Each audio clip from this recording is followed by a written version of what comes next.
How to buy Bitcoin on Moomoo. So first thing you want to do is open a crypto account. So before you start, remember to update the app to the latest version and then activate it. So from there, you can go to the Moomoo and then step 2 is deposit funds. So go to the accounts and the deposit and then select crypto account. So just follow the steps here, deposit, select a crypto and then select your preferred currency and select your transfer method and you can now start the deposit process. And then from there, you can also go to the accounts, select your crypto account, and then you can enter the amount.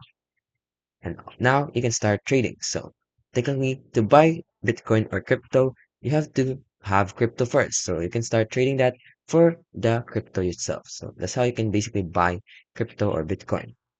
Now, alternatively, you can then go to the crypto account, click on trade, enter the cryptocurrency symbol to start trading. So here's are the cryptocurrencies that you can trade and you can buy. So it starts with Bitcoin to Ethereum's and many more. You also have trading pairs, like for example, USD, like Bitcoin to USD and such things.